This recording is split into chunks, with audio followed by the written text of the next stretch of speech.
സ്റ്റാൻഡിലൊക്കെ നമ്മ അന്വേഷിച്ച് ഇയാളെ കാണും. ഈ പറഞ്ഞ് കുറ്റിക്കാട്ടി കിടക്കണ്ടു നോക്കിട്ട് വരട്ടെ. ആ എന്തോ 3-4 ദിവസമായല്ലോ തന്നെ സ്റ്റാൻഡിലേക്ക് കണ്ടിട്ട്.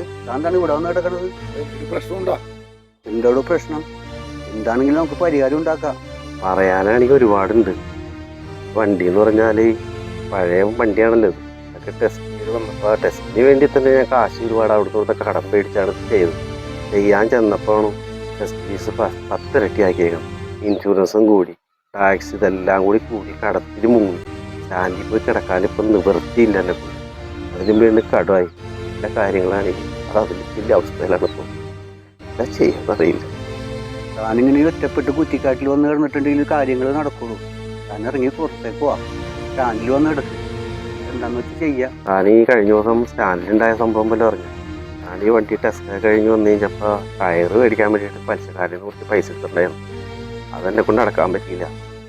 അയാൾ വന്ന് സ്റ്റാൻഡിൽ വന്നിട്ട് എൻ്റെ ഷർട്ടിനെ കുത്തിപ്പിടിച്ച് ഒരുപാട് അനാവശ്യങ്ങളൊക്കെ പറഞ്ഞു. ഒരു മനുഷ്യൻ്റെ അഭിമാനത്തെ ചോദ്യം ചെയ്യുന്ന കാര്യമുള്ളത്. എല്ലാ ടൈപ്പും ഞാനവിടെ എന്താ ചെയ്യാൻ പിടിക്കും. എന്ത് പറഞ്ഞ് സ്റ്റാൻഡിലേക്ക് പോകണം. ആളുകളുടെ മുഖത്തേക്കാണ് പോകും. വീട്ടിൽ നിന്നാണ് ഈ നായിക്ക് 40 കൊല്ലം പഠിച്ചുകൊണ്ടിരിക്കുകയാണ്. 4 ദിവസമായി മക്കൾ മര്യാദയ്ക്ക് പിടിച്ചിട്ട് പറഞ്ഞു തീർന്നില്ല. മോൻ വന്നുണ്ട്. പറ്റിയായിട്ടാ വന്നത്. വീട്ടിലേക്കുള്ള സാധനങ്ങളൊക്കെ പിടിച്ചു കൊടുക്കുന്നു. നിങ്ങൾ പോയിക്കോ, നമുക്ക് പിന്നെ കാണാം. അപ്പൊ വീട്ടിലാണെങ്കിൽ അരി സാധനങ്ങളൊന്നുമില്ല. മോനെ പോയിട്ട് സാധനങ്ങൾ ഒരുപാടുണ്ടല്ലോ മോനെ. അപ്പൊ ഇനിയൊന്നും ഓടിയിട്ടില്ല. നമുക്ക് ആരെങ്കിലും പോയി നോക്കാൻ എന്തെങ്കിലും ചെയ്യാൻ പറ്റുമെന്ന്. പാപ്പ ഒരു പൈസ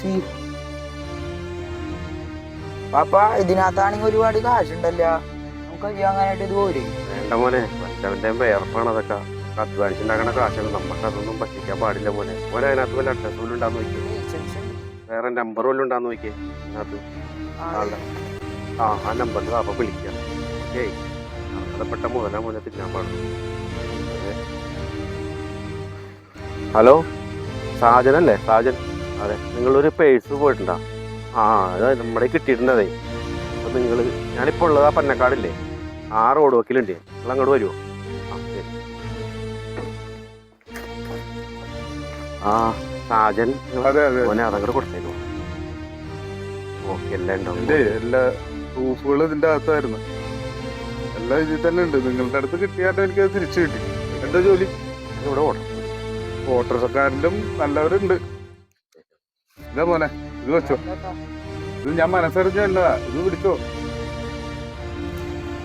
ശരി, മനസ്സിലായില്ല മോനെ. സത്യസന്ധത പാലിച്ചാലുള്ള ഗുണം എന്താണെന്ന് ഞാൻ ആദ്യം മുതൽ ആഗ്രഹിക്കൂല. ആണ് വേണ്ടത് മോനെ. സത്യസന്ധതയാണ് നമുക്ക് ഏറ്റവും ഉത്തമമായത്.